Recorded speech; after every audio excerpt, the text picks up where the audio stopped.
À l'approche du jour de la Pentecôte, le Seigneur Jésus nous promet le don de l'Esprit Saint, l'Esprit de vérité. Mais pour accueillir cet Esprit, le Seigneur nous invite tout d'abord à garder ses commandements qui sont le fondement de l'alliance avec Dieu. Et si nous aimons Jésus, en observant ses commandements, alors il se manifestera dans nos vies par le don de l'Esprit Saint. Mais ce don, nous ne pouvons pas le garder pour nous. Comme Philippe et les apôtres, nous devons le partager. Eh bien voilà ce que je vous propose ensemble de découvrir aujourd'hui. Si vous m'aimez, vous garderez mes commandements. Oui, chers amis, ce n'est pas la peur de Dieu et de ses châtiments qui nous amènera à obéir aux commandements.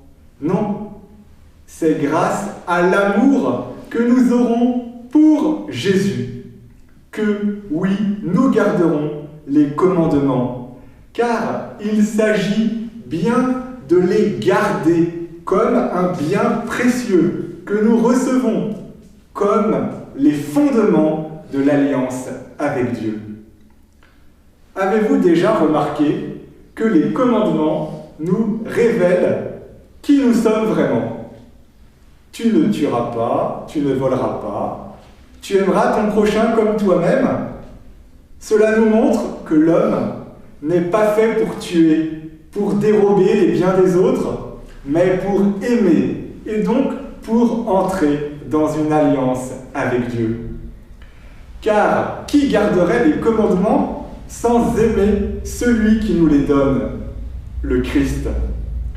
Alors si nous l'aimons, oui, nous serons aimés du Père et du Fils. Et alors le Seigneur Jésus se manifestera à nous. Mais comment se manifeste-t-il depuis 2000 ans, si ce n'est par le don de l'Esprit Saint? Jésus dit à ses apôtres, « Vous le connaissez, car il demeure auprès de vous. » Bien sûr qu'ils le connaissent, puisque l'Esprit Saint, ce n'est pas un vulgaire esprit, c'est l'Esprit de Dieu par lequel Jésus se rend présent en nous. En réalité, recevoir l'Esprit Saint, c'est recevoir le Christ lui-même dans notre vie. Ne croyons pas que le Christ se repose tranquillement au ciel. Non, il vient vivre en nous par l'Esprit Saint. Aujourd'hui, le Seigneur vit déjà en chacun de nous.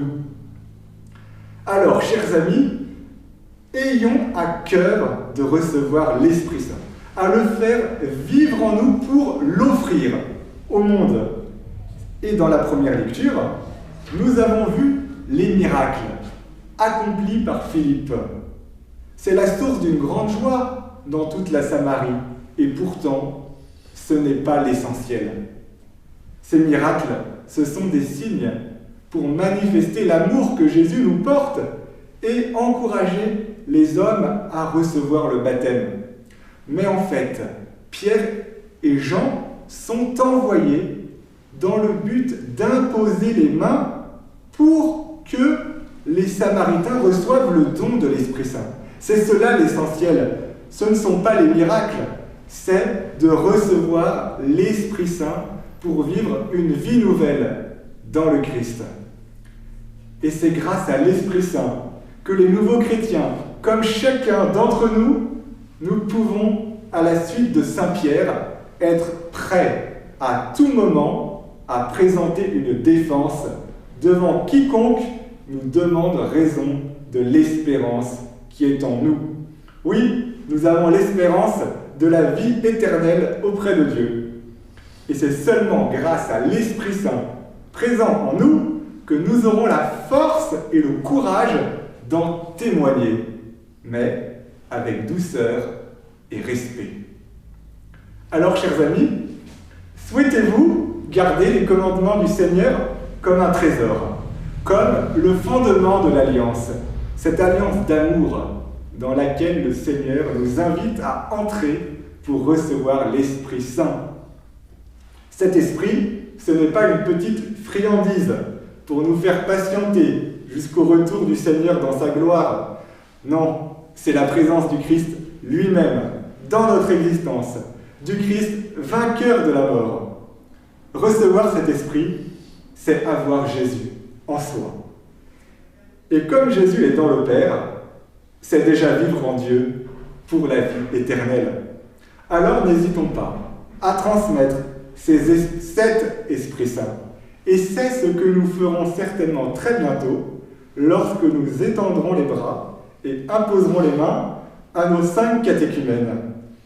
Comme Philippe, mettons-nous maintenant en route. Témoignons de Jésus ressuscité pour que de plus en plus d'hommes et de femmes de notre monde aient le désir de recevoir l'Esprit de Dieu. Amen.